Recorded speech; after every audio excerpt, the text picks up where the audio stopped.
오늘 본문의 말씀을 가지고 하나님의 백성이 하나님을 잊을 때라는 제목으로 하나님의 말씀 전하도록 하겠습니다. 오늘도 제목 잘 지은 것 같죠? 예. 지난주는 창세기 33장에서 이제 에서와 야곱이 극적인 화해가 이루어지는 장면을 우리가 좀 살펴봤습니다. 그래서 1절과 11절은 야곱과 에서가 어떻게 화해하게 되어졌는지에 대해서 그 과정을 좀 보여주고 있습니다. 야곱은 평생 자기를 위해서 살아갔던 그런 사람입니다. 그래서 자기의 술수, 자기의 능력, 자기의 힘, 이걸 의지하며 그렇게 살아갔던 사람이었는데, 근데 3절 이후부터 이 야곱에게 약간의 변화가 있었던 것 같아요. 완전한 변화는 아니에요. 왜냐하면 하나하나 디테일하게 살펴보면 거기에서도 약간 야곱이 여전히 좀 미숙함이 있구나, 이런 것들이 느껴지거든요. 대표적인 게 뭐냐면 그 형에게 소개를 하는데 누구부터? 사랑 안 하는 순서부터 다 소개를 하는 거예요. 맨 마지막에 누구를 소개하냐면 라헬의 그 소생들을 다 해요. 그래서 여전히 뭐가 남아있다는 거예요. 지금 차별이 남아있다는 거죠. 그래서 이런 디테일하게 살펴보면 야곱이 문제가 좀 많이 있죠. 지금 오늘 하는 본문에서 이제 야곱은 엄청난 문제를 드러냅니다. 어쨌든 그런 거죠. 그러나 33장에서는 약간의 변화가 있는 거예요. 그죠? 그래서 이 모든 무리 앞에 서가지고 가장의 어떤 면모다운 이런 모습들을 보여주고 있었습니다. 그래서 그런지 하나님께서는 은혜를 베푸세요.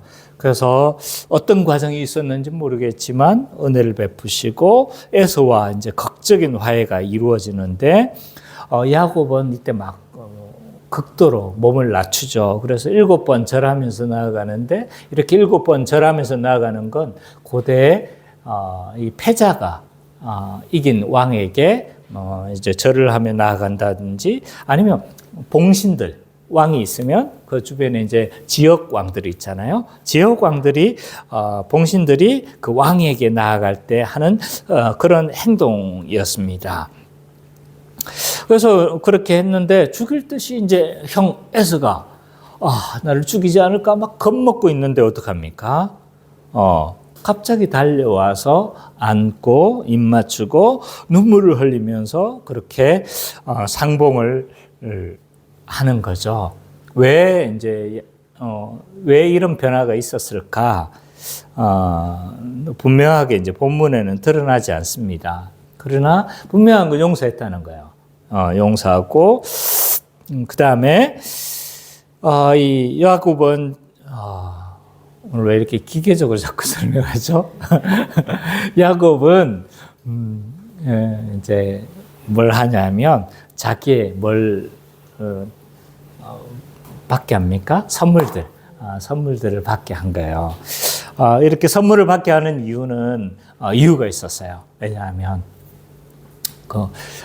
그게 이제 정말 형이 나를 용서했는가, 이걸 좀 알아보려고 하는 것이기도 하고, 또 하나는 또 반대의 경우일 수도 있는 거죠. 너무 미안했던 거예요. 그동안 형에게 진짜 너무 미안한 마음에 용서를 정말 구하는 마음에서 그렇게 받도록 그렇게 했을 수도 있다. 그래서 중요한 건 이 모든 화해의 표면에는 누가 있었다는 거예요? 하나님이 계셨다는 거예요. 분명히 400명을 몰고 왔을 때는 죽이려고 했던 게 분명한 것 같아요. 근데 어떤 과정이 중간에 성경에는 기록되어 있지 않지만 아마 하나님의 강권적인 간섭이 그 가운데 있었을 것이다. 이렇게 생각해야 되는 거죠. 그래서 1절부터 11절까지 핵심은 뭐냐면, 하나님은 이제 야곱을 가나안으로 인도하기 위해서 뭐 하는 거예요? 에서와 화해하게 하신 거예요. 그래서 결국 하나님의 언약 때문에 뭘 하시는 거예요? 에서의 마음을 누그러뜨리는 거죠. 그죠? 언약을 이루어 가시는 하나님의 열심들이 여기서도 들어가는 거예요. 그리고 12절부터 20절까지는 야곱이 이제 이 궁극적으로 뭘 바라보고 어떻게 살아갔는가를 이제 보여주고 있어요. 이 야곱과 에서가 화해하고 난 이후에 이제 야곱은 어떻게 행동하냐면 에서는 이제 극도의 친절을 베풀죠. 그래서 여기에는 어떤 악한 의도가 없었던 것 같아요. 그래서 어떤 친절을 베푸냐 하면 야곱의 길을 뭐 하겠다는 거예요? 호위하겠다고 이야기를 하죠. 호위하고 함께 가겠다라고 하는데 야곱은 여기에 대해서 완곡하다는 표현은 이제 아주 뭐한 거예요? 부드럽고 막 이런 표현으로 뭘 하는 거예요? 거절하는 거죠. 그죠? 그래서 완곡하게 거절을 하는 거예요. 그래서 에서가, 그래? 그러면 내 집 사람들을 남겨두고 할 테니까 이 사람들이 널 지키도록 그렇게 해줄게. 라고까지 제의를 했는데 뭐 하는 거예요? 거절하는 거예요. 왜 이렇게 야곱은 이런 거절을 했었을까라고 했었을 때 언약 때문인 거예요. 언약. 왜? 하나님의 언약에는 어디에 살도록 한 거예요? 가나안에 살도록 해야 되는데 지금 그 에서는 어디에 살고 있는 겁니까? 그렇죠. 그래서 이 가나안 땅이 아니기 때문에 이제 형과 분리하려고 하는 이런 의도가 있는 거예요. 그래서 잠시 숫곳에 머물지만 곧바로 세겜으로 이제 옮겨가서 세겜에서 거주하고 장막을 치는 것을 우리는 볼 수가 있었습니다. 그래서 야곱은 언약을 기억하고 약속의 땅에서 살기를 원했다라는 것이 이제 본문의 이제 그 메시지라고 할 수가 있는 거죠. 그래서 33장 전체는 하나님의 약속의 땅으로 인도하기 위해서 에서와 화해하게 하셨으며 야곱은 이걸 뭐 한 거예요? 믿고 세겜에 정착하였다라는 게 이제 33장 전체의 메시지다라고 할 수가 있습니다. 오늘 34장입니다. 기대가 되시나요? 죄송합니다. 34장은 이제 가나안에 이주하고 세겜 땅에 정착을 했었잖아요. 그죠? 근데 세겜 땅에 정착하면서 벌어지는 일들인 거예요. 그게 얼마나 시간이 벌어졌는지, 얼마나 시간이 지났는지는 분명하지 않으나 세겜 땅에서 이제 정착하면서 벌어지는 사건이라고 할 수가 있습니다. 그래서 1절과 4절을 보면요. 야곱의 가정에 언약적 위기가 닥친 것을 알 수가 있습니다. 1절과 4절을 우리 누가 읽어 주시겠습니까?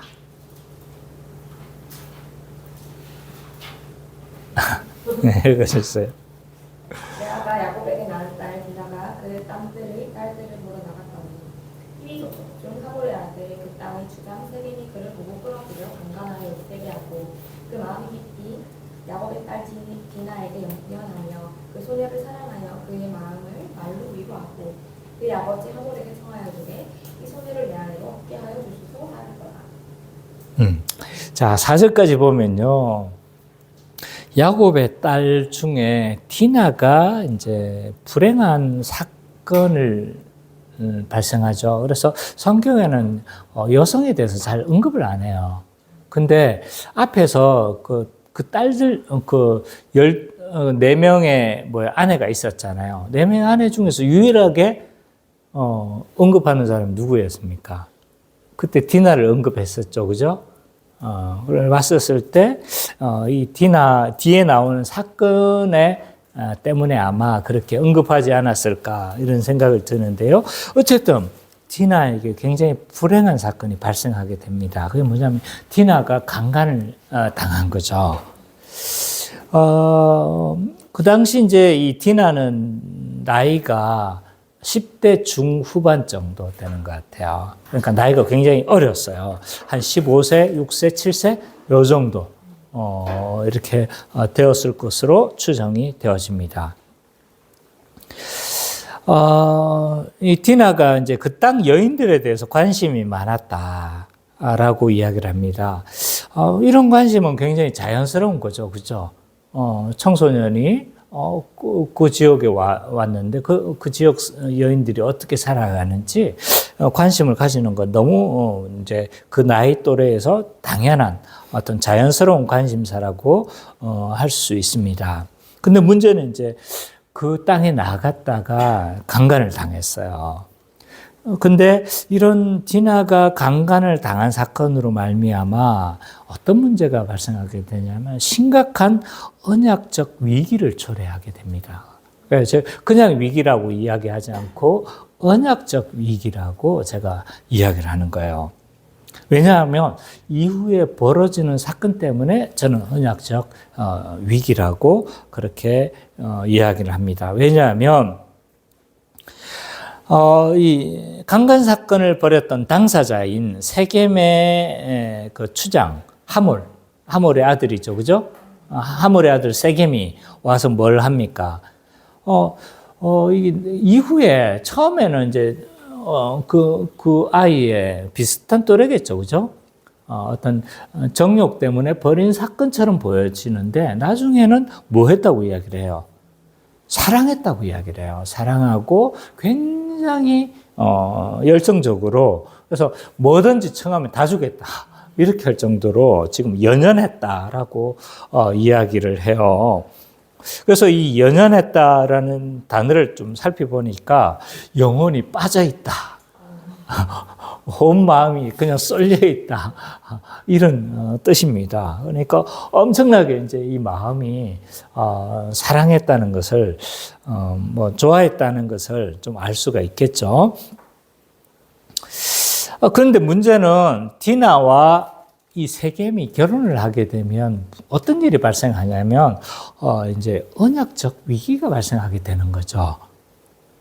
서로 통혼을 하게 되어지면 어떻게 되는 거예요? 문제는 이제 가나안 땅을 주신다고 했는데 여기는 희의 족속이란 말이에요, 그죠? 희의 족속이고 이러다 보니까 나중에 쫓아낼 수가 없는 거예요. 왜냐하면 다 친족 관계인데 이런 언약적 정체성도 잃어버릴 뿐만 아니라 또 아까 뭐라고 했어요? 막 서로 통혼하고 막 이런 여러 가지 섞인다고 이야기를 하잖아요, 그죠? 이런 섞인다고 하는 걸 봤었을 때, 이제 굉장히 이제 언약적으로 좀 문제가 발생하는 이런 일들이 발생하게 되어집니다. 거기에다 야곱은요, 지금 상태가 어떨까요? 야곱은 상태가 어떨까요? 이런 위기를 막아내야 되는, 그리고 이걸 좀 어떻게 보면, 그래도 야곱이 상태가 괜찮으면 이런 위기가 닥쳐도 어떻게 됩니까? 좀 벗어날 수도 있고, 해결할 수도 있고, 이런데 지금, 야곱의 상태가 정상적인 상태가 아닙니다. 저는 하나님을 잊어버린 상태다. 라고, 그래서 하나님의 백성이 하나님을 잊을 때라고 제가 이제 그렇게 제목을 지은 거예요. 거의 잊어버린 것처럼 보여져요. 왜냐하면 가나안에서 무사히 돌아왔잖아요, 그죠? 그러면 거기서 바다나람으로 갈 때 서운한 게 있었어요. 그건 뭐예요? 이 땅에 무사히 돌아오게 되면 뭐 한다고 했어요? 기억나죠? 그죠? 그래서 무사히 돌아오게 하면 내가 11조와 또 하겠다. 그리고 제단을 드리겠다. 이렇게 자기가 이렇게 하겠다 하는 이 소원을 다 까먹었어요. 거기에다가 이 하나님 앞에서의 모습이 온전한 모습이 아닙니다. 왜 제가 그렇게 보냐면요. 몇 가지 이제 이유들이 이제 있는데 그 중에 하나가 지금 4장을 하는데 35장이 보면요. 그제서야 하나님을 기억하고 어디로 가냐면 베델로 올라가거든요. 근데 베델이라는 장소가 중요한 게 아니고 하나님을 기억한 게 중요하거든요. 근데 지금 뭐냐면 베델로 올라갈 때 뭘 하냐면 우상을 다 버려요. 우상을 땅에 묻습니다. 그러면 이 말은 곧 뭐 했다는 거예요? 그 가정이 지금 우상 숭배가 만연했다는 거예요. 그리고 앞에서도 제가 언급을 했잖아요. 그죠? 34장에 보면 여전히 누구를 편애하고 있다? 라헬 가정만 지금 편애를 하고 있는 거예요. 그래서 이런 편애는요, 곧바로 드러납니다. 곧 드러나요. 그래서 이 34장 전반적으로 이런 언약적인 위기 상황인 것을 보여주고 있습니다. 그래서 5절부터 24절까지는 이런 위기에서 야곱 가족이 어떻게 반응하는가를 잘 드러내주고 있어요. 성민이가 좀 읽어줄래요? 5절부터 24절. 야곱이 그의 딸 디나를 그가 돌이켰다 함을 들었으나 자기의 아들들이 그래서 목축함으로 그들이 돌아오기까지 잠잠하였고 세겜의 아버지 하물은 야곱에게 말하러 왔으며 야곱의 아들들은 들에서 이를 듣고 돌아와서 그들 모두가 근심하고 심히 노하였으니 이는 세겜이 야곱의 딸을 강간하여 이스라엘에게 부끄러운 일 곧 행하지 못할 일을 행하였음이더라. 하물이 그들에게 이르되 내 아들 세겜이 마음으로 너희 딸을 연연하여 하니 원하건대 그를 세겜에게 주어 아내로 삼게하라. 너희가 우리와 통혼하여 너희 딸을 우리에게 주며 우리 딸을 너희가 데려가고 너희가 우리와 함께 거주하되 땅이 너희 앞에 있으니 여기 머물러 매매하며 여기서 기업을 얻으라 하고 세겜도 디나의 아버지와 그의 남자 형제들에게 이르되 나로 너희에게 은혜를 있게 하라. 너희가 내게 말하는 것은 내가 다 주리니 이 소녀만 내게 주어 아내가 되게 하라. 아무리 큰 혼수와 일물을 통할지라도 너희가 내게 말한 대로 주리라. 야곱의 아들들이 세겜의 아버지 세겜과 그의 아버지 하몰에게 속여 대답하였으니 이는 세겜이 그 누이 디나를 더럽혔습니다. 야곱의 아들들이 그들에게 말하되 우리는 그리하지 못하겠노라. 할례받지 아니한 사람에게 우리 누이를 줄 수 없느니 이는 우리의 수치가 됩니다.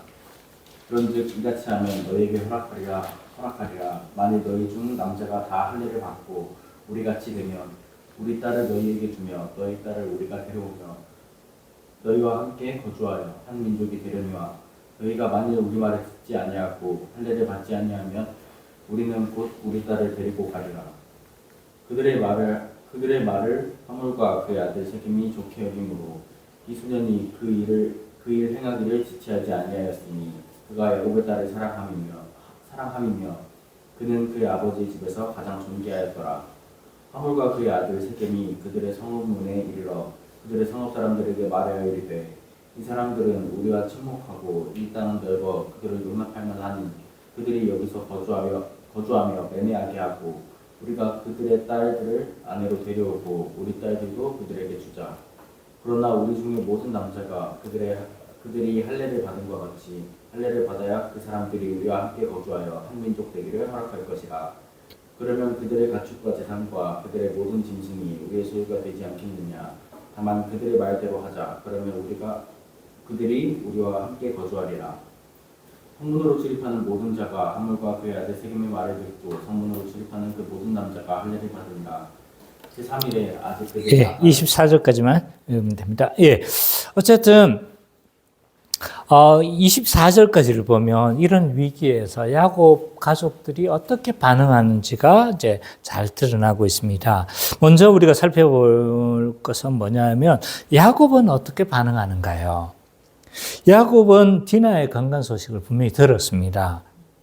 이때 야곱의 반응은 좀 뭐라고 할 수 있을까요? 약간 미온적인 반응이라고 할 수 있어요. 그가 디나를 더럽혔다는 것은 분명히 들었습니다. 그러나 아들들이 돌아올 때까지 침묵을 하죠. 어떤 면에서는 굉장히 합리적인 선택입니다. 왜냐하면 지금 힘이 없잖아요. 그죠? 힘이 없으니까 아들들이 돌아올 때까지 기다리는 것은 굉장히 합리적이고 이성적인 이런 판단이라고 할 수가 있어요. 그렇지만 만약 디나가 라헬의 딸이었다라면 어땠을까?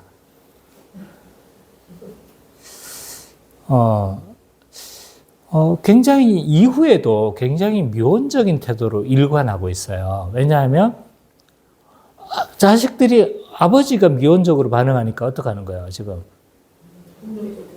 형제들이 지금 들고 일어서는 거거든요. 거기에다가 그 형제들은 다 누구냐면 레아의 소생들이에요. 이런 걸 봤었을 때 지금 누구만 지금 하고 있는 거예요? 지금 붕괴하고 있는 거예요. 레아의 소생들만 지금 붕괴하고 있는 겁니다. 그러니까 이후에도 이 야곱은 그의 아들들이 폭력을 행사할 때까지 그리고 다 사건을 다 치룰 때까지 무대의 어떤 전면에서 등장하지 않습니다. 이런 걸 봤었을 때 지금 뭘 하고 있는 거예요? 지금 차별 대우를 하고 있는 것을 볼 수가 있습니다. 너무 야곱을 나쁜 사람으로 보지 마세요. 나중에 보면요, 죽을 때 보면 이 사람은 참 좀 영적인 거목이 돼 있어요. 나중에 48장에 보면 정말 좀 그래서 하나님의 사람을 닮아 이렇게 세워가는 과정에 이런 과정들이 필요한 것 같아요. 어쨌든 지금은 뭐 한 겁니까? 지금 완전히 좀 여전히 지금 차별 대우를 하고 있다. 이런 것을 알 수가 있습니다. 여기에 대해서 이제 야곱의 아들들, 특히 레아의 소생들은 굉장히 붕괴를 합니다. 아버지처럼 이렇게 자제하지 않습니다. 그래서 이 소식을 듣고 거의 분노를 해서 이성을 잃어버릴 정도로 이렇게 막 굉장히 화가 나 있는 장면을 볼 수가 있습니다. 어떻게 보면 이제 당연한 감정이라고 할 수 있어요. 여기까지는. 근데 이때 이제 눈치가 없는 한 사람이 있습니다. 누구냐면 하몰이에요, 하몰. 지금 이 집이 지금 어떤 위기에 처해 있는지도 모르고 막 와가지고 지금 아주 서로 통혼하자. 이렇게 요청을 합니다. 자기 입장만 생각하는 거죠. 그죠? 그러면서 서로 이렇게 서로 통화하면 서로에게 유익이 될 거다. 이런 눈치 없는 이런 좀 이야기를 하죠. 이 세겜과 하몰의 이런 요청은요, 굉장히 무례한 행동이라고 할 수 있어요. 무례한 거죠.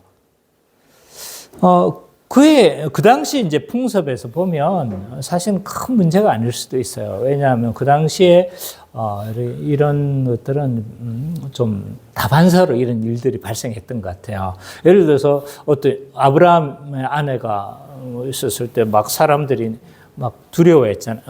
아브라함도 두려워했잖아요. 그죠? 그래서 유부녀도 그런 위기가 있는데 지금 이런 이제 정년기는 아니지만 그럼에도 불구하고 지금 충분히 이제 이런 일들은 많이 발생할 거라고 충분히 뭘 할 수 있다는 거요? 추정할 수가 있는 거죠. 그렇기 때문에 이제 하물의 입장에서는 그 당시 이런 일들이 자주 발생했으니까 잘못한 건 하지만 그래서 이제 용서를 빌면 되지 않을까, 그리고 결혼시키면 되지 않을까, 이런 생각으로 찾아왔던 것 같아요. 근데 야곱의 입장에서 보면요, 이건 굉장히 큰 문제인 거예요. 무례한 행동인 거죠. 왜냐하면 이 서로 통혼할 때 무슨 문제가 생긴다고 했습니까? 하나님의 언약의 근간이 깨지는 거예요. 그래서 뭡니까?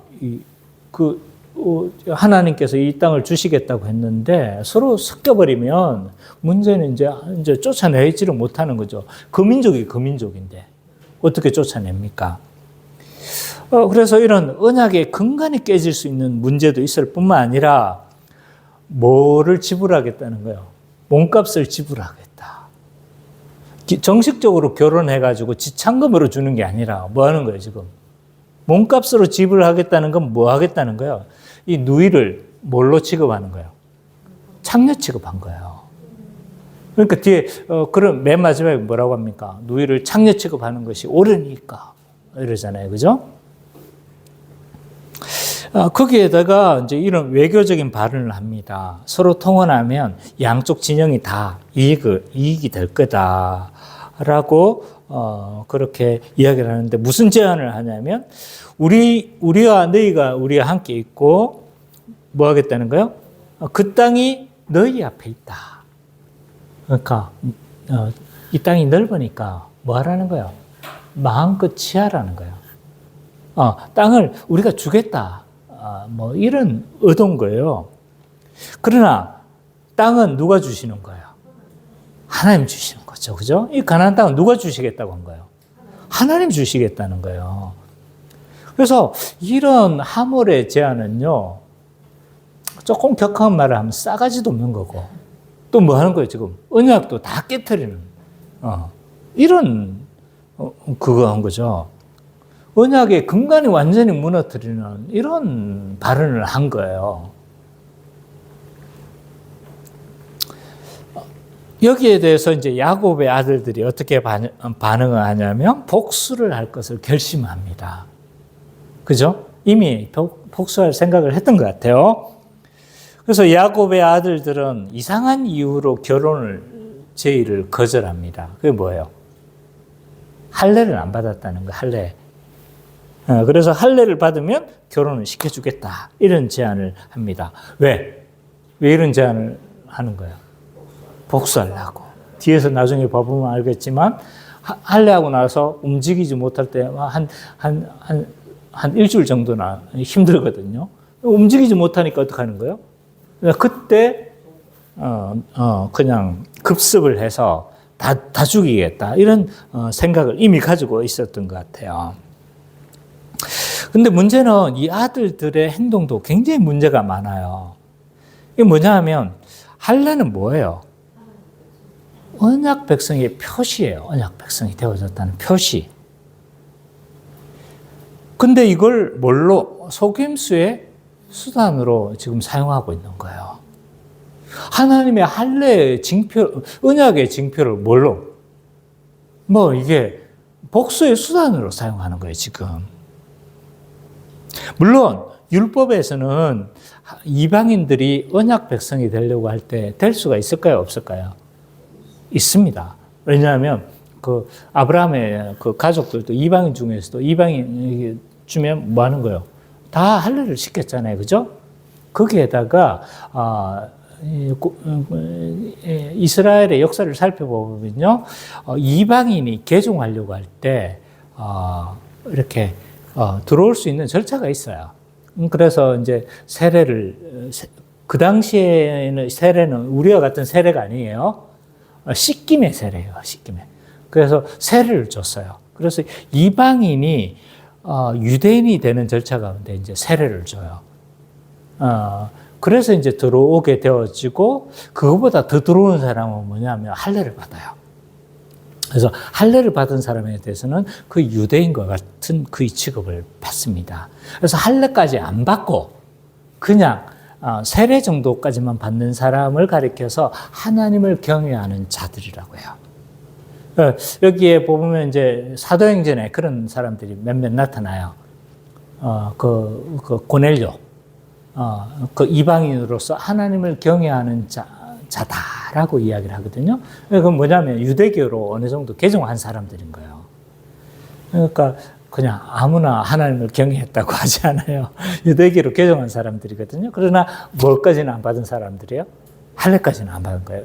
왜냐하면 백부장들은 뭐 한 거예요? 지금 로마 백부장이잖아요. 그러니까 할례를 받으면 굉장히 이제 사회적으로 문제가 많은 거죠. 그래서 이제 세례 정도까지만 받은 사람들인 거죠. 어쨌든 그런 것이 있을 수는 있어요. 근데 이 사람들은 지금 개종을 하려고 하는 거예요? 안 하려고 하는 거예요? 하려고 하는 의도가 전혀 없는 사람들이에요. 그래서 그냥 그것만 하면 된다. 이런 이야기를 하니까 이제 충분하게 이거는 그냥 개종의 의도가 아니라 뭐 한 거예요. 하나님의 언약의 증표를 욕되게 한 거예요. 욕되게. 오늘날로 치자면 뭐 하는 거예요? 세례를 가지고 뭐 하는 거예요? 지나가는 사람, 꼬마한테, 막 깻잎 머리 하고 있는 친구한테, 막 거듭나지도 않은 친구한테 어떻게 하는 거예요? 오늘 내가 세례를 주노라 하면서 뭐 하는 거예요? 막 장난치는 거예요. 그러면 내가 그러면 용서가 돼? 안 되겠죠, 그죠? 지금은 그 상황인 거예요. 그래서 어쨌든 이런 제안에 이 눈치 없는 이 백성들은 뭐냐면 뭐래요? 하몰은 굉장히 눈치가 없어. 뭐 하는 거예요?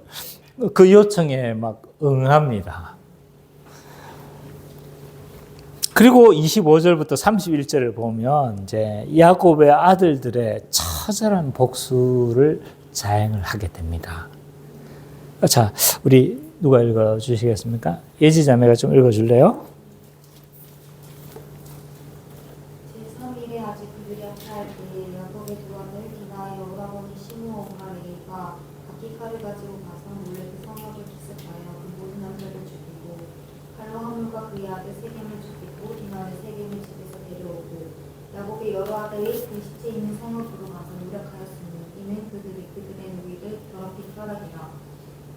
그들이 양과 소와 아기와 그 성읍에 있는 것과 들에 있는 것과 그들이 모든 재물을 빼앗으며 그들의 자녀와 그들의 아내들을 사로잡고 집 속의 물건을 다 누락한지라. 야곱이 시므온과 레위에게 이르되 너희가 내게 화를 끼쳐 나로 하여금 이 땅의 주민 곧 가나안 족속과 브리스 족속에게 악취를 내게 하였도다. 나는 수가 적은즉 그들이 모여 나를 치고 나를 죽이리니 그러면 나와 내 집이 멸망하리라. 그들이 이르되 그가 우리 누이를 창녀같이 대우하며 오르니까. 네. 이제 25절부터 31절을 보면 야곱의 아들들이 복수하는 장면이 이제 나와 있습니다. 그래서 할례가 이제 아물기 전에 3일째 되는 날에 세겜 족속들을 급습을 합니다.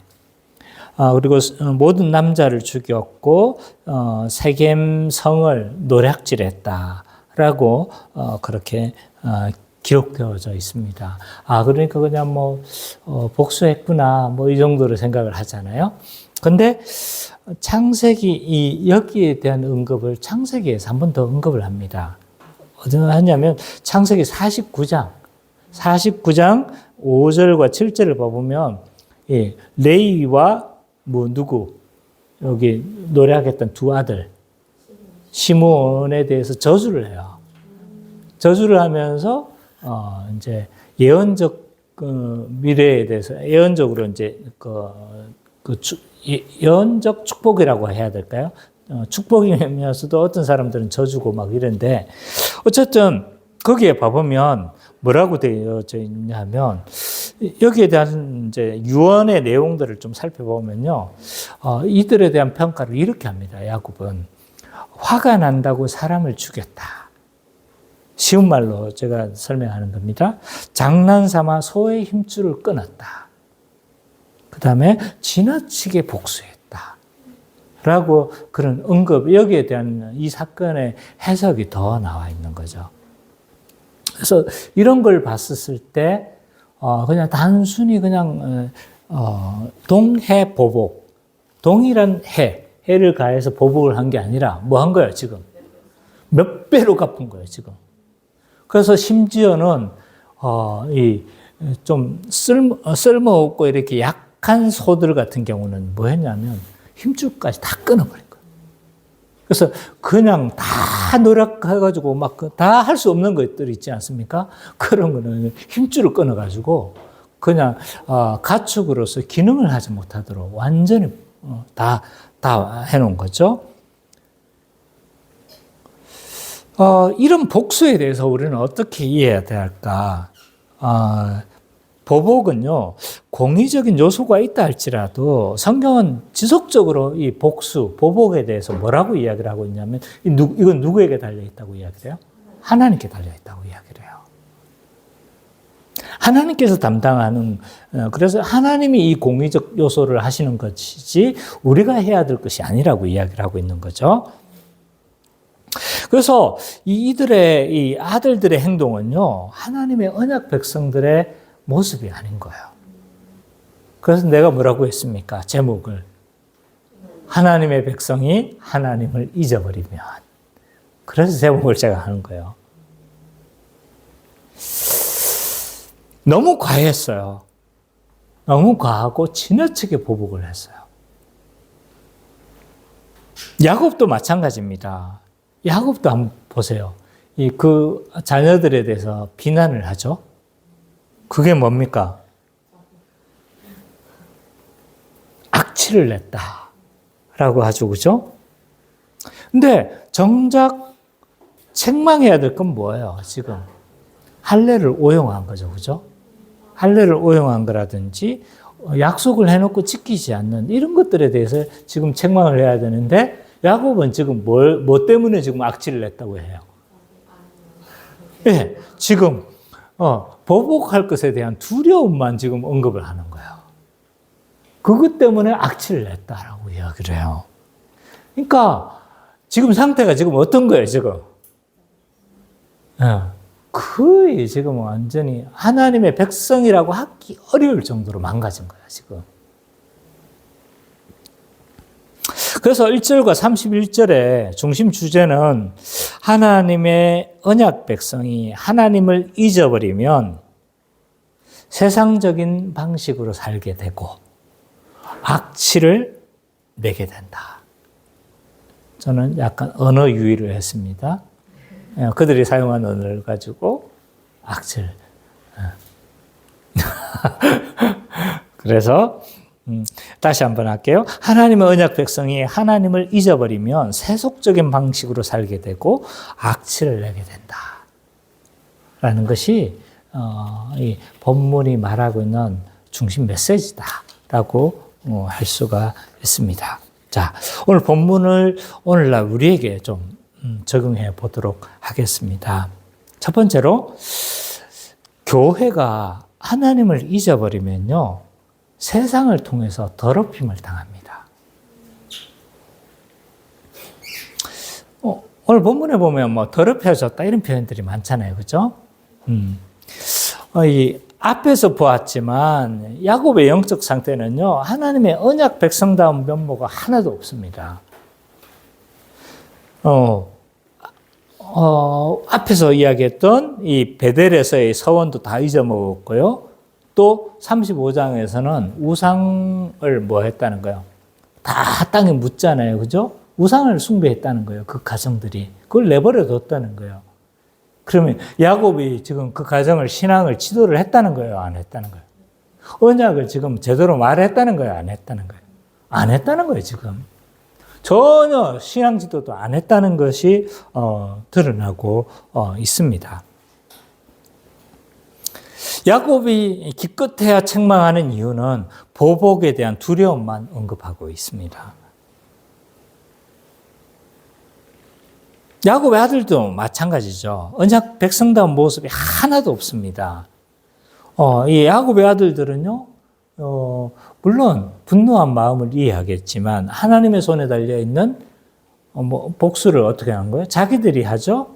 근데 자기들만 하는 것이 아니라 지나치게 했어요. 심지어는 장난삼아 소의 힘줄을 끊은 거죠. 과대하게 복수했습니다.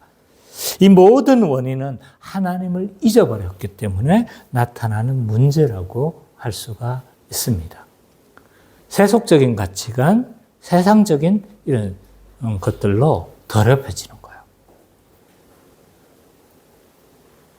교회가 하나님을 잊어버리고 복음으로 무장하지 않으면요, 교회도 더럽혀집니다. 그러면 교회가, 지금 우리가 살고 있는 교회가 과연 복음으로 무장하고 있을까라고 생각했었을 때 저는 위기의식을 좀 느끼고 있습니다. 개인적으로. 뭐 그렇게 생각하지 않으시는 분들도 있을 거예요. 그러나 제가 봤을 때 굉장한 위기의식을 느낄 수밖에 없습니다. 왜냐하면 종교개혁의 이런 기치들, 종교개혁자들이 외쳤던 파이브 솔라, 오직 믿음, 오직 그리스도, 오직 은혜, 이런 기치들을 더 이상 유효한 것으로 여기려고 하지 않는 것 같습니다. 얼마 전 이 뭐냐면 종교개혁 주일이었어요. 여러분들은 아는지 모르는지 모르겠지만 우리 교회는 절기를 딱 2절기밖에 안 지켜요. 부활절과 성탄절. 그래서 왜냐하면 그렇게 많이 중요하다는 생각을 아무리 해도 성경 연구를 하고 아무리 해도 이게 과연 중요한 건가? 이게 성경적인 근거를 가지고 있는가라고 했을 때 저는 그래서 왜 지금 추수감사주가 돼 가는데 안 하는가 혹시 궁금하지는 않았는지 전혀 궁금하지 않았을 수도 있는데 어쨌든 그렇습니다. 그래서 제가 어디에 있었죠? 맞아요. 종교개혁 제의를 하다가 그래서 이 종교개혁의 이런 기치들이 과연 지금 우리 시대에 강조되어지고 계속적으로 전수되어지고 있는가라고 있었을 때 저는 전수되지 않는다고 보고 있습니다. 그렇게 보는 몇 가지 증거들이 하나가 있습니다. 이게 뭐냐면 종교개혁자들이 주장했던 이런 주장에 반하는 주장들을 지금 하고 있다는 거예요. 대표적인 게 뭐냐면 오직 은혜, 오직 믿음을 조금씩 부정하기 시작한 거예요. 어떤 분에겐 이런 이제 부류들이 좀 익숙하지 않을 수 있는데 세간점 학파가 어마어마하게 목회자들 사이에서는 지금 들어오고 있어요. 저는 이게 최근 들어 이 세간점 학파에 대해서 굉장히 많이 언급을 하고 있죠, 그죠? 왜냐하면 굉장히 위험한 세력으로 저는 보고 있습니다. 이들이 주장하는 건 뭐냐면 이중칭의 또는 유보된 칭의라고 말해요. 뭐냐면 맞아, 우리는 은혜로 칭의를 얻죠. 근데 그 칭의가 온전한가는 그 사람이 어떤 삶을 살아가는지를 봐야 알 수 있습니다. 라고 말을 해요. 맞는 말이에요? 틀린 말이에요?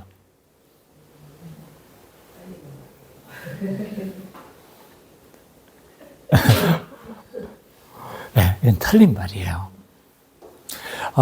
오직 은혜로, 은혜에 의해서만 주어지는 거예요. 만약 우리 행위를 통해서 봐야 한다라고 말을 한다면 뭐예요? 그것은 행위 구원에 가깝습니다. 그래서 천주교와 주장하는 거와 별 바가 없는 거예요. 그럼 우리는 행위가 필요가 없다는 말입니까? 아니에요. 먼저 여기서 구분해야 돼요. 이게 최종적인 선언이다라는 것에 먼저 구분을 해야 돼요. 그리고 나서 우리의 삶에 대해서 이야기를 해야 되는 거지, 이것을 구원의 근거로 삼는다라면 우리는 다시 어디로 회귀하는 거예요? 천주교로 다시 돌아가는 겁니다. 이런 주장들이 지금 만연해 가고 있어요. 그리고 여기 지지해가는 목회자들이 굉장히 많아지고 있습니다. 그래서 톰 나이트, 대표적인 학자가 톰 나이트 같은 사람이에요. 그래서 톰 나이트를 추종하는 사람들이 얼마나 많은지 몰라요. 저는 위험하다고 봐요.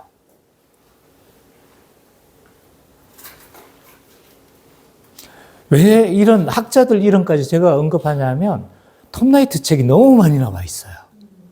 여러분들이 책에 관심이 없다면 다행인데 책에 관심이 많다라면 이거 주의하라는 거죠. 주의하라는 거고요.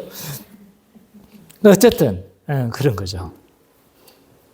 그래서 이런 종교개혁을 주장을 반하는 사람들이 점점 많아지고 있다는 거예요.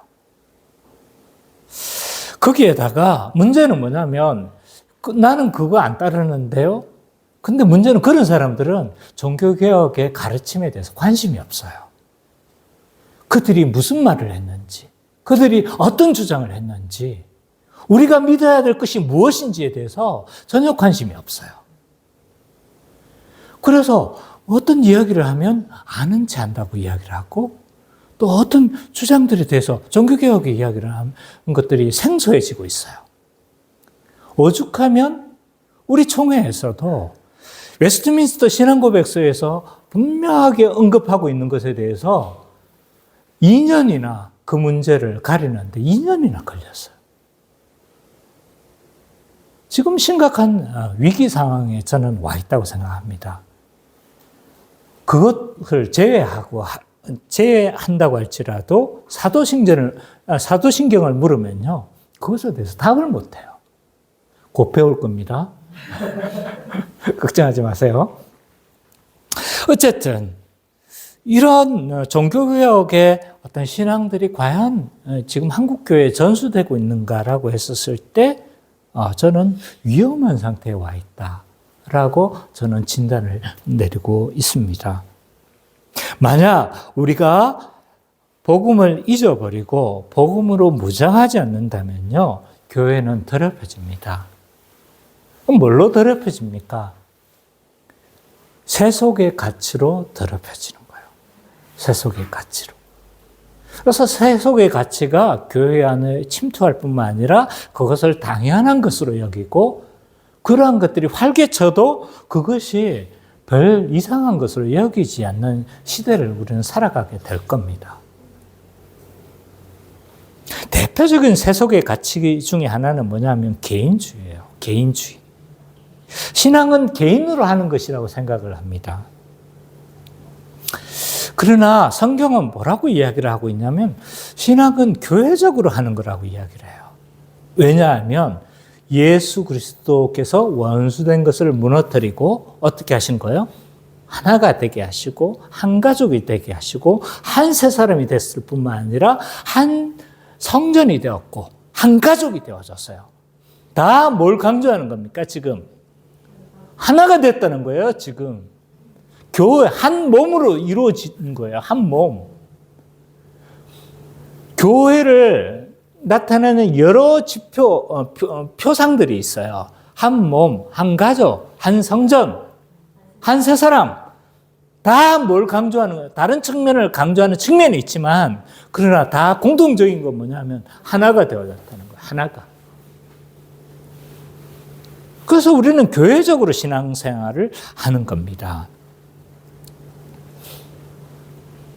근데 우리는 오래전부터요, 우리의 신앙생활이 어떤 신앙생활을 하고 있냐면 각자 도생하는 신앙생활을 하고 있어요. 자기 신앙은 자기가 책임져야 되는 거라고 생각을 하고 내 신앙은 내가 예배드리는 각 개인도 어떻게 이야기를 하고 있냐면 내가 예배드리는 거고 내가 헌금하는 거고 내가 그거 하는 것이기 때문에 교회가 간섭해서는 안 된다고 생각하는 거예요. 이것은 잘못된 생각입니다. 물론 우리는 개인적으로 신앙생활을 하는 측면이 있어요. 우리의 삶의 현장에서 우리는 한 명의 그리스도인으로서 우리는 살아가지만 그것마저도 우리는 교회의 대표로서 나가는 거예요. 그래서 우리는 각 삶의 처소에 있다 할지라도 교회의 대표로서 그렇게 신앙생활을 하는 겁니다. 개인적인 면이 있다 할지라도 그러나 그것보다 더 강조되어지는 건 교회적 차원으로 신앙생활을 해야 합니다. 그래서 개인주의와 교회는요 굉장히 상극을 이루고 있어요. 그런데 교회 안에 어떻다고 생각하십니까? 개인주의가 어떻다고 생각하세요? 만연해 있다고 생각지 않습니까? 저는 그렇게 생각해요. 우리가 형제라고 이야기를 해요. 요즘에 형제라고 사용하는 게 민망해서 형제라는 용어도 잘 사용 안 해요. 옛날에 어떻게 했습니까? 옛날 신앙생활 하신 분들이죠, 그죠? 넣을까요, 말까요? 그래서 옛날에는 뭐 교회 가면 형제님, 자매님 이렇게 많이 했어요. 근데 요즘에 형제, 자매라고 말하기가 부끄러워요. 뭐 아무것도 모르는데 뭐. 한 형제라고 여길 수가 없어요. 한 가족으로 여기기에 너무나 부끄러워진 시대를 살아가고 있습니다. 전혀 그 사람이 어떤 생각을 하고 있는지, 어떤 신앙적 위기에 있는지, 그 사람이 어떤 신앙적인 어려움을 겪고 있는지, 이런 것에 대해서 서로 관심이 없는 시대를 살아가고 있어요. 그런 문제를 안다고 할지라도 그 개인의 문제라고 생각하는 거죠. 교회가 개입하려고 하지 않는 거예요. 이것은 우리 교회된 존재를 잘못 이해하고 있는 것이고 종교개혁의 신앙을 잘못 알고 있는 거죠. 그래서 세상의 개인주의가 어떻게 합니까? 교회 안에 들어와서 교회를 더럽히는 거예요. 오늘날만큼 개인주의 시대가 없죠, 그죠? 포스트 모더니즘 시대 아닙니까? 들어봤어요? 포스트 모더니즘 시대가 어떤 시대예요? 그렇죠. 한마디로 다원주의 사회예요. 다양한 원리가 공존하는 시대예요. 다원주의. 그러니까 뭐 하는 거예요? 그래서 다원주의 시대는요, 다른 사람을 간섭하는 건 굉장히 싫어하는 시대입니다. 뭐 하는 거예요? 다른 사람의 가치를 막 침범하면 어떻게 하는 거예요? 기분 나쁘죠, 그죠? 기분 나쁘고 그것을 무례함으로 여기는 시대를 살고 있는 거예요. 이런 시대를 살아가고 있으니까 우리가 한 몸으로 살아가야 된다고 주장을 하면 어떻게 되는 거예요? 그래서 복음으로 무장하지 않으면요, 어떻게 되냐면 세속의 가치가 우리를 더럽히는 거예요. 침투하는 거예요. 또 세속의 가치 중에 하나는 뭐냐 하면 성공주의예요. 성공주의. 성공한 것, 큰 것이 영적이고 좋은 것이고 이런 생각을 가지고 있는 거죠. 우리는 맞아요. 성공해야 돼요. 그 성공은 어디에 성공해야 되는 거예요? 하나님께 성공해야 되는 거예요. 하나님께. 하나님의 가치대로 살아갈 때 우리는 하나님께 성공하는 거죠. 그죠? 근데 우리는 목회적으로 또는 개인적으로 성공에 힘을 쓰죠. 왜냐하면 그래야 교회에서도 알아주거든요. 교회적으로 내가 어떤 위치를 차지해야 교회도 인정해줘요. 목사도 마찬가지예요. 지금 내가 어디 나가가지고 무슨 말을 하면 나 알아준지 아세요? 적어도 1000명 이상 넘어가야 내가 밖에서 말을 하면 말빨이 먹혀요. 자, 목회자나 성도나 다 지금 뭐가 지금 지배하고 있는 겁니까? 그 사람이 하나님 말씀대로 살아가는지, 하나님 뜻대로 가르치는지, 하나님의 말씀을 제대로 강의하는지, 성경적인 목회를 지향하는지, 여기에 대한 관심은 없습니다. 오로지 관심은 그 교회가 크냐, 크지 않냐. 그 사람이 세상적으로 성공했냐, 성공하지 않았냐. 그 과정에 대해서, 그가 어떻게 그리스도인으로 살아갔는가에 대해서는 관심이 없습니다. 그가 세상적으로 어떤 높은 지위에 있으면 바로 간증 요청을 하는 거예요. 간증해달라고. 그가 어떤 삶을 살았는지, 그가 그리스도인으로 어떤 행적을 걸어왔는지에 대한 관심이 없는 거예요. 우리가 복음으로 무장하지 않으면요, 성공주의가 들어와서 교회를 더럽힙니다. 휘젓습니다. 자, 우리는 무엇을 추구하고 있고, 우리는 무엇을 쫓아가고 있는지 이 본문을 통해서 살펴봐야 합니다. 교회가 복음으로 무장하지 않으면 어떻게 된다고 했어요? 세상이 우리를 더럽힌다고 했죠. 그죠? 근데 우리가 교회가 세상의 방식을 따르기 시작할 때 어떤 일이 일어나냐면요, 악취를 내게 돼 있어요. 두 번째, 적용. 교회가 세상의 방식을 따르면요, 악취를 냅니다.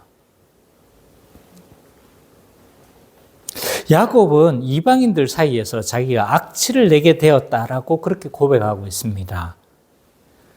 악취라는 그 용어의 용례를 제가 살펴봤어요. 살펴보니까 이건 어떤 의미를 가지고 있냐면 용례의 크가지 두 경우가 있더라고요. 하나는 뭐냐면 윤리적으로 지탄의 대상이 되었을 때 이 용어를 사용했습니다. 또 하나는 뭐냐면 증오의 대상이 되었을 때 이 용어를 사용했어요. 둘 다 맞는 거죠.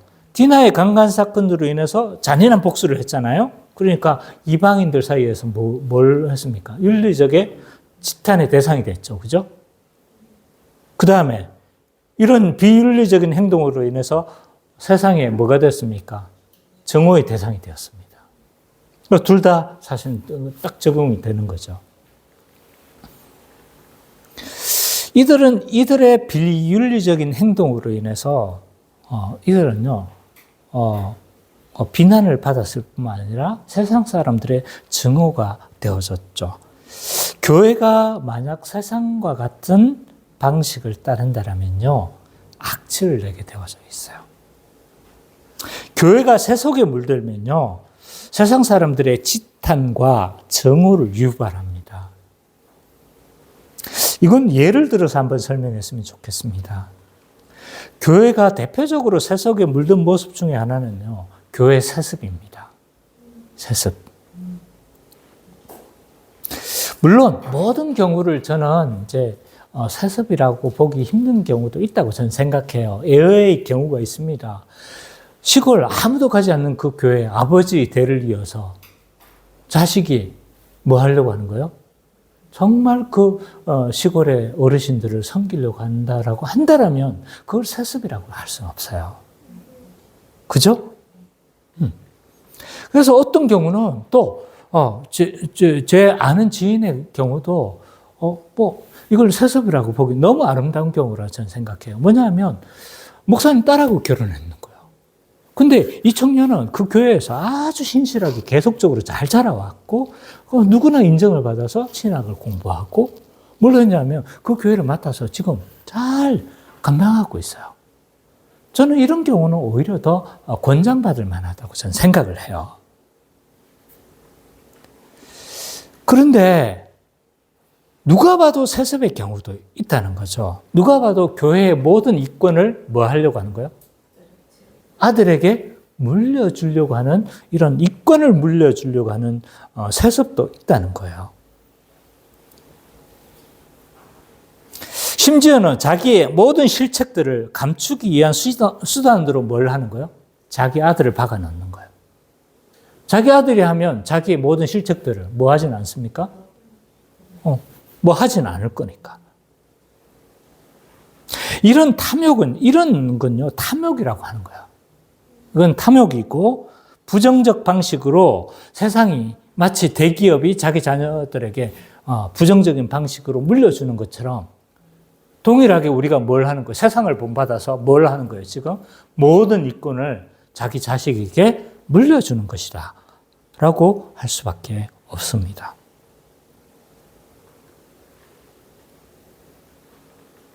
또 다른 모습 중에 하나는요, 교회가 세속에 물든 모습 중에 하나는 성장주의인 거죠. 성장주의에 물들면요, 교회가 어떤 것에 관심이 없냐면 한 사람 한 사람에 대한 관심이 사라집니다. 한 사람 한 사람을 뭐의 도구로 생각하냐면 전도의 도구로 생각을 하는 거죠. 그래서 그 한 사람 한 사람에 대해서 막 먹이는 설교에 대한 관심도 없고요. 물론 막 그렇다라고 매도할 수는 없겠죠. 그죠? 양육에도 관심이 없습니다. 신방에서 그 사람의 마음을 만지는 것에 대해서도 관심이 없습니다. 끝없는 행사를 통해서 뭘 하는 거예요? 교회를 부흥하고 교회를 성장시키려고 하는 이런 것에 몰두해 버릴 수 있죠. 만약 이런 것으로 만약 한다면요, 세상은 우리에 대해서 윤리적 지탄의 대상이 될 뿐만 아니라 심지어는 더 나아가서 교회를 정오의 대상으로 여길 것입니다. 심지어 교회가 세력화해서 정치에 영향력을 미치려고까지 합니다. 누구라고 꼭 말하지는 않겠습니다. 저는 그 사람 목사라고 취급하고 싶진 않아요. 그래서 자기의 어떤 교회적 세력을 등에 업어서 정치적인 영향력까지 행사하려고 하는 것은 지극히 세속적인 방식으로 지금 어떤 힘을 과시하려고 하는 이러한 모습을 저는 가지고 있다고 생각합니다. 지탄의 대상이 되는 거예요. 근데 그 사람이 뭐까지 하냐면 알박기까지 하는 거예요. 알박기까지 해가지고 뭘 하는 거예요, 지금? 시세보다도 보통 어떤 경우, 재개발이 이루어지면요, 교회는 시세보다 더 많은 보상을 해주는 게, 보통 해줘요, 그렇게. 근데 그거에 몇 배를 해서 시세의 5배죠?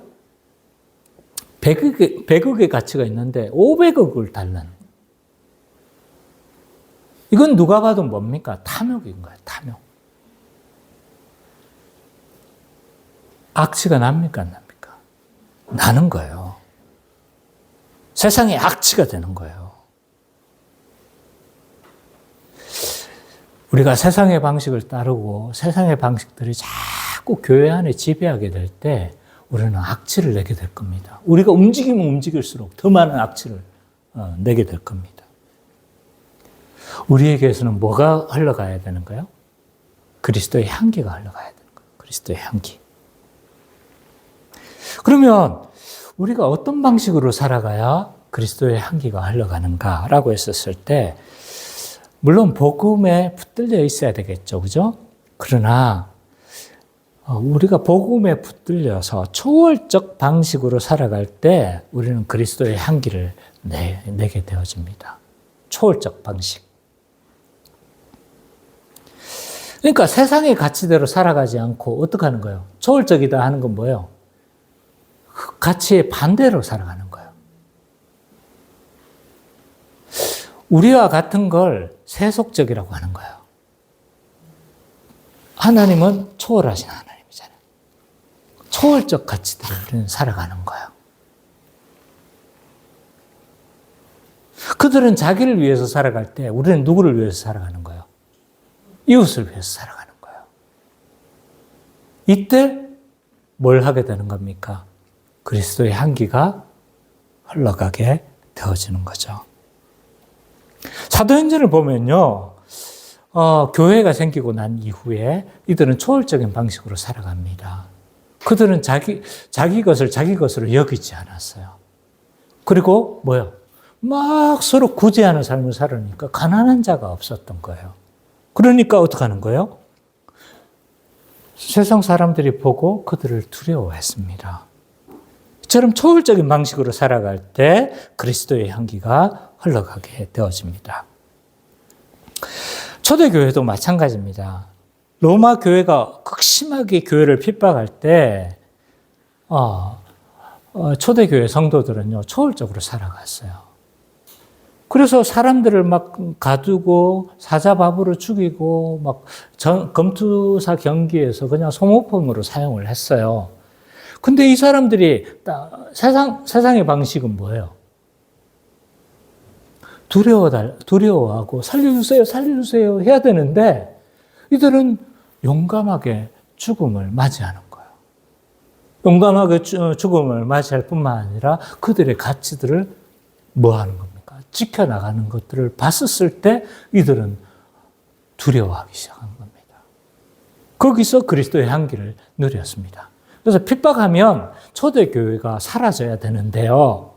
사라져야 되지 않습니까? 세상의 방식은. 근데 그 초대교회의 확장은요, 어마어마한 속도였습니다. 네로 시대 때 이미 황제의 가족의 복음이 전파가 되었어요. 그게 발각이 됐어요. 네로 시대가 몇 년도인지 아세요? AD 60년, 70년도입니다. 그럼 어느 정도로 빠른 속도로 지금 복음이 전파됐는지를 알겠죠. 황제의 가족 중에 그것도 황제의 1순위, 후보의 1순위에 올랐던 사람이 그리스도를 믿는 것이 발각이 됐어요. 그래서 황제에서 뭐가 됐냐면 탈락이 됐어요. 그게 어디에 나와 있는지 아세요? 시오노 나나미의 로마인 이야기에 나와 있습니다.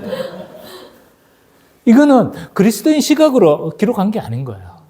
비그리스도인의 시각으로 기록했는데도 그게 그런 이야기가 있는 겁니다.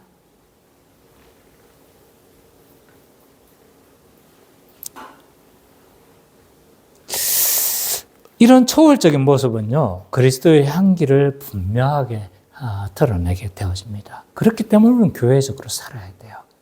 서로 한 몸으로 여기면서 다른 사람을 자기처럼 여겨서 어떻게 하는 겁니까? 서로 사랑하며 살아갈 때 우리는 뭘 하는 겁니까? 그리스도의 향기를 바라게 되어져 있는 거죠. 예수님의 요구 자체가 초월적이에요. 이웃을 내 몸과 같이 사랑하래요. 이웃을 내 몸과 같이 여길 수 있습니까?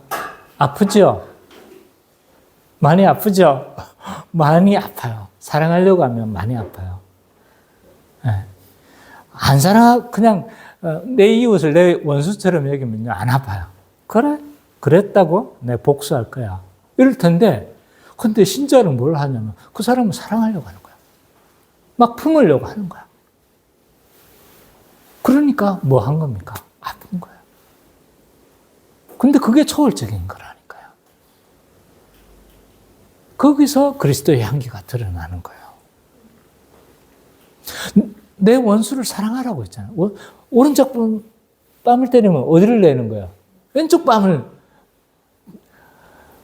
그 가장 모욕이 주는 방식이, 그 당시에 모욕 주는 방식이 뭐냐면 등으로 때리는 거예요. 손등으로 때리는 가장 모욕적인 방식인데 그때 뭘 하는 거예요? 다른 뺨도 되는 거예요. 오늘날 모욕적인 건 뭐가 있을까요? 침을 팍 뱉었는데 형제야 사랑합니다 라고 그렇게 하는 거예요. 이때 그리스도의 향기가 바라는 거예요. 우리가 이렇게 좀 살아갔으면 좋겠습니다. 근데 우리는 사랑할 수 있어요. 왜냐하면 우리는 한 몸이잖아요. 그죠? 그리고 한 몸이 아닌 사람은 함부로 드리지는 않을 겁니다. 제가 함부로 세례를 안 줄 거예요. 한 몸인 사람만 제가 세례를 줍니다. 유아 세례를 우리 아이들이 받았지만 입교는 성민이만 받았어요. 원찬이 아직 입교를 안 했어요. 벌써 나이는 넘었어요. 분명한 증거가 있었을 때 저는 입교를 합니다.